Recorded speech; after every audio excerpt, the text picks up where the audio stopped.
j'ai le plaisir de recevoir sur ce plateau d'histoire et de découverte Galine Beth-Tobel. Bonjour Galine, vous êtes égyptologue. Merci à vous d'avoir accepté notre invitation sur i24 News. Alors vous avez voyagé à 3 reprises en Éthiopie. Vous êtes parti à la recherche de l'Arche d'Alliance. Alors évidemment, on sait, elle n'a pas encore été retrouvée. Mais en revanche, vous avez trouvé des choses surprenantes sur l'existence de Moïse. Exactement.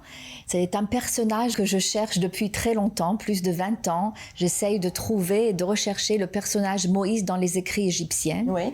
Il y a un personnage de la dynastie 18, le premier personnage. Il est connu par le nom Ahmosé, en hébreu Yahmes. Mais au fait, quand on lit son nom à l'envers, on évoque un nom qui est très connu, surtout dans notre langue, c'est le nom Messie. Ça veut dire que quand on lit Ahmosé à l'envers, ce qu'on recapte, c'est le nom Messie. Et ce que ça veut dire en égyptien, ça veut dire conçu par la lune. Ce personnage, Ahmosé, qui est connu déjà dans l'histoire égyptienne, au fait, appartient à la lune. Et son histoire personnelle, nous rappelle beaucoup l'histoire de Moïse. Pour comprendre pourquoi et ce Ahmosé ou ce Messie est conçu par la lune, je suis partie en Éthiopie. Je suis partie en Éthiopie parce qu'en Éthiopie, il y a beaucoup de temples qui sont conçus pour la lune, les temples de la lune. Et c'est là-bas que j'ai retrouvé beaucoup de nos mœurs et beaucoup de nos traductions dans cet très ancien, et si vous voulez, culte de la lune. Alors justement, les signes astrologiques très importants chez les Égyptiens, la lune et le soleil, 2 signes qui sont en opposition. Racontez-nous. L'Égypte était en ancien temps le centre du soleil. Et quand on parle du soleil, pour les Égyptiens, d'abord c'était leur dieu principal. On parle d'un dieu avec des valeurs qui sont un peu différentes que des valeurs de la lune. On parle d'un dieu que les valeurs, c'est richesse, c'est ne pas changer ou quoi que ce soit dans toute l'histoire et dans les mœurs et aussi dans le canon, ce qu'on appelle le canon égyptien. Quand on regarde sur un mur qui date de 3000 ans, au fait, on voit pas du tout de différence dans un mur qui date de 3000 ans et d'un mur qui date de 2000 ans parce qu'ils ont fait tout leur possible pour ne pas changer. On parle d'une société qui était agriculteur. Au fait, le centre de la lune, il n'était pas en Égypte. Il était en Mésopotamie. Il était à Our et à Haran, et le centre d'où Abraham a commencé son chemin. Et les valeurs de la lune sont complètement différentes du soleil. C'est des valeurs qui parlent le changement est là. Il faut embrace le changement. Et c'était aussi une société nomade. Oui, alors vous, en fait, 2 signes qui sont complètement en opposition. En opposition. Mais quand vous êtes parti en Éthiopie, vous avez quand même eu beaucoup de choses en question. Notamment le fait que Moïse aurait reçu les tables de la loi en Éthiopie et pas sur le mont Sinaï.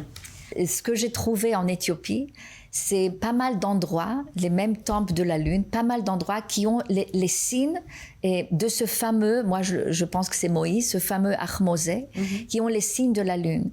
Et j'ai trouvé beaucoup de chauffards dans ces temples-là. J'ai trouvé aussi les noms qui appartiennent à Dieu de notre Bible, comme Yah et Jéhovah et Sin.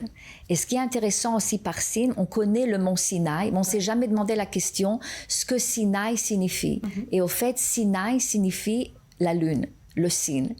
Et Sin, le centre de Sin était à Our et à Haran. Donc en fait, si je comprends bien, Moïse aurait reçu les tables de la loi en Éthiopie, en tous les cas selon votre thèse. Et autre thèse, vous parlez beaucoup du frère de Moïse, Aaron.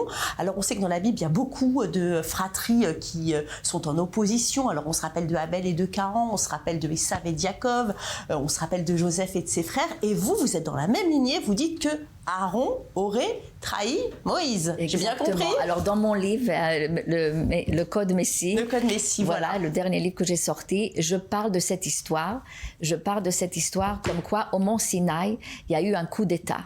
Un coup d'État comme quoi Aaron peut-être la personne la plus proche de Moïse, mais au fait qui a trahi Moïse.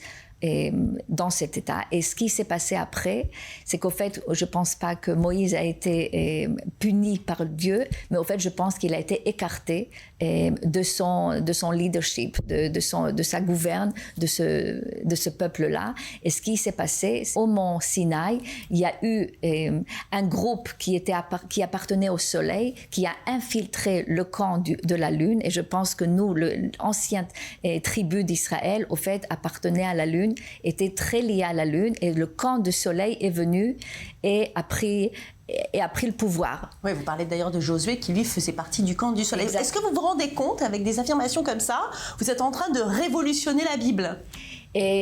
Oui, je me rends compte. Mais pour comprendre comment je suis arrivée à ces conclusions-là, je pense vraiment qu'il faut lire mon livre aussi, parce que ce que je fais, au fait, je retrace les traces de la Lune dans l'histoire et même dans l'histoire de l'Exode. Et le fait que je suis égyptologue veut dire que je peux aussi lire l'égyptien et aussi lire, comme je suis aussi israélite, comme aussi lire l'hébreu. Et au fait, j'ai trouvé dans la Bible elle-même des versets qui sont écrits aussi en égyptien, qu'on peut les comprendre dans les deux langues. Et c'est là qu'il y a une nouvelle histoire qui se cache dans l'histoire qui est déjà connue. Merci beaucoup, Galit Ben-Tovel. C'est fini pour aujourd'hui. C'est un bonheur de vous retrouver. Si vous avez envie de me revoir, le replay de la chaîne est disponible pour vous 24 heures sur 24. En attendant, portez-vous bien et restez bien branchés sur i24 News.